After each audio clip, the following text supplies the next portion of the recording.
Hello and good morning, students of class 12th. Today in our economics class we are going to start our chapter number 10, that is employment and unemployment. Alright, so here first of all what is unemployment. जो पहला हमारा topic है वो क्या है कि unemployment क्या होता है. अनएम्प्लॉयमेंट बेटा कोई एक ऐसी सिचुएशन जहाँ पर लोग काम करना चाहते हैं at the existing wage rate, जिस दर पर उनको सैलरी या वेज दी जा रही है उस दर पे उसी रेट पर वो काम करना चाहते हैं बट उन्हें काम नहीं मिलता. That is known as the क्या होता है ये हमारा अनएम्प्लॉयमेंट. ठीक है, they willing to work but they do not get the work. Who is a worker. Worker कौन होता है. देखिए, वर्कर एक ऐसा इंडिविजुअल होता है जो किसी तरह की प्रोडक्शन एक्टिविटी में लगा होता है. वर्कर किसी भी तरह की प्रोडक्शन कर सकता है, गुड्स की भी सर्विसेज की भी. ठीक है, गुड्स की प्रोडक्शन करता है वो टेंजिबल रहेगी. जो सर्विसेज की, जैसे एक टीचर है वो फ्यूचर बनाता है बच्चों का, तो वो इनटेंजिबल सर्विसेज प्रोवाइड करता है. Then he will also be a worker. Okay, तो वर्कर दो तरह से होते हैं. एक वर्कर जो गुड्स की प्रोडक्शन करता है, एक वर्कर जो सर्विसेज की प्रोडक्शन करता है, बट वर्कर दोनों ही केसेस में वो कहे जाएंगे. Okay, next one, self employed and hired worker. ठीक है, इसमें दो आगे टाइप्स दिए हुए हैं, self employed and hired workers. Self employed workers कौन से होते हैं. ये वो वर्कर्स होते हैं जो खुद का बिजनेस करते हैं या खुद ही किसी प्रोफेशन में लगे हुए होते हैं. ठीक है, खुद का बिजनेस करते हैं, मतलब ये किसी के अंडर काम नहीं करते, खुद से ही इन्होंने अपना काम शुरू किया होता है. हायर्ड वर्कर्स वो होते हैं जो दूसरों के लिए काम करते हैं, खुद से काम नहीं करते, दूसरों के लिए काम करते हैं. मतलब अगर मैं किसी जगह पर लगी हुई हूँ काम को, मैं किसी और के लिए काम कर रही हूँ. ठीक है, जैसे अगर मैं खुद ट्यूशन क्लासेस घर पर ले रही हूँ, इट इज़ माई ऑन, मतलब मैं सेल्फ एम्प्लॉयड वर्कर हूँ. अगर मैं स्कूल में जाके पढ़ा रही हूँ, it means I am a hired worker. Alright, casual and regular, नाम से ही पता चल रहा है. कैजुअल वर्कर्स ये वो वर्कर्स होते हैं जो डेली वर्कर होते हैं, डेली वेजर होते हैं. मतलब मजदूरी पे, दिहाड़ी पे लगाते हैं ना हम लोग कि हाँ इतने मतलब दिन के लिए आपको लगाएंगे, इतने टाइम के लिए आप काम करेंगे. ठीक है ना. रेगुलर वर्कर क्या होते हैं, ये वो वर्कर्स होते हैं जो परमानेंट पेरोल पर लगे होते हैं किसी एम्प्लॉयर के नीचे. ठीक है, देखिए जो कैजुअल वर्कर हैं वो जैसे ही उनका काम ख़त्म होगा वो दूसरी जगह पे काम करने चले जाएंगे, उनका नया मालिक होगा, नई सिचुएशन होगी, नई साइट होगी. वहीं रेगुलर वर्कर होगा, उसका परमानेंट एम्प्लॉयर होगा, वो उसी के नीचे काम करेगा और उसी से उसको सैलरी मिलेगी, जिस भी फॉर्म में वो दे रहा है, मॉनेटरी, नॉन मॉनेटरी, जो भी फॉर्म उसकी है, तो उसी से उसको सैलरी मिलेगी. ठीक है, तो कैजुअल वर्कर कैजुअल नेचर के होते हैं, आज यहाँ काम कर रहे हैं, कल कहीं और करेंगे, परसों कहीं और अच्छी जगह पे, मतलब उनको अच्छे पैसे मिलेंगे तो वहाँ करेंगे. वो अलग अलग जगहों पे जगह बदलते क्या करते हैं, काम करते हैं. रेगुलर वर्कर एक ही जगह पर एक ही एम्प्लॉयर के अंडर वो काम करता है.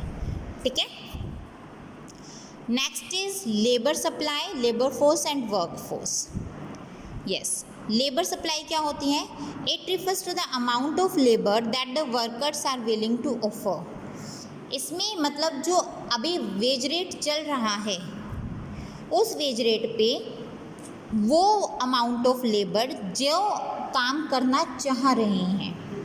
ठीक है, जैसे अभी मुझे मान लीजिए 200 रुपये पूरे दिन के मिलते हैं काम करने के, और मुझे दिन में 6 घंटे काम करना है. ठीक है, अगर मैं 6 घंटे काम करने के लिए तैयार हूँ और मेरे साथ साथ कुछ और लोग भी हैं जो काम करने के लिए 6 घंटे के लिए तैयार हैं.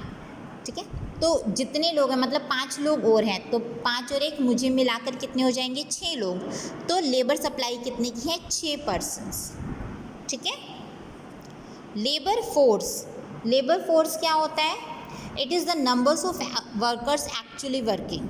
उसमें तो मैं तैयार हूँ करने के लिए, मैं काम कर नहीं रही हूँ, इसमें मैं एक्चुअली काम कर रही हूँ.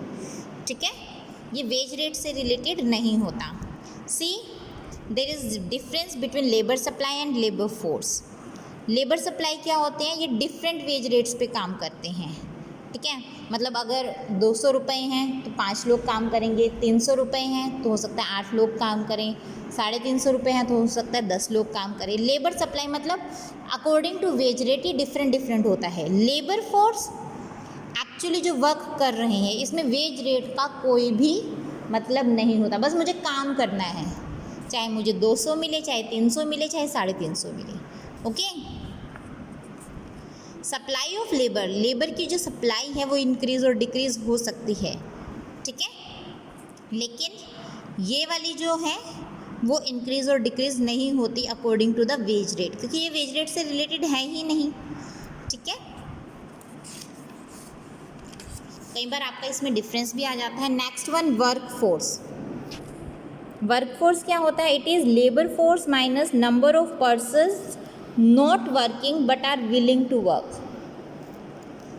वर्क फोर्स क्या होगा हमारा, लेबर फोर्स में से उनको माइनस कर देंगे जो लोग काम नहीं कर रहे हैं, लेकिन काम करने के लिए वो चाहते हैं कि उन्हें काम मिले, बट वो काम नहीं कर पा रहे हैं, उनको काम नहीं मिला है, ठीक है। लेबर फोर्स में से जब वो माइनस कर देंगे हमारा वर्क फोर्स आ जाएगा, alright. Next is number of persons unemployed. इसको निकालने के लिए क्या फॉर्मूला लगेगा हमारा, लेबर फोर्स में से वर्क फोर्स को माइनस कर दीजिए, हमारी अनएम्प्लॉयड पर्सन्स के नंबर ऑफ पर्सन्स आ जाएंगे, ठीक है। Rate of unemployment, number of persons unemployed divide by size of labour force, मतलब लेबर फोर्स कितना है, ठीक है, into 100। Participation rate, total work force divide by total population into 100। As you can see, total work force जितना work force है total divide by population जितनी है into 100, alright. Simple है। देखिए बेटा, इतना आपका आज का हुआ है, आपको इसके नोट्स बनाने हैं। जो ये मैंने आज ये थोड़ा सा न्यूमेरिकल वे में भी करवाया है वो भी करना है, और टाइप्स ऑफ वर्कर्स इसको ज़रूर अच्छे से पढ़ना है, क्योंकि इसमें से चाहे 2 नंबर का है, चाहे 1 नंबर का आए, चाहे 5 नंबर का आए, ये डिफरेंस भी कई बार आ जाता है। तो ये बहुत इंपॉर्टेंट टॉपिक है, तो इसको बहुत ध्यान से कीजिएगा, ओके। तो आज के लिए आपका वर्क कितना ही है, इनके नोट्स मेंटेन कीजिए, इसको अच्छे से पढ़िए और इसको याद भी कीजिए, alright. So that's all for today, thank you बेटा।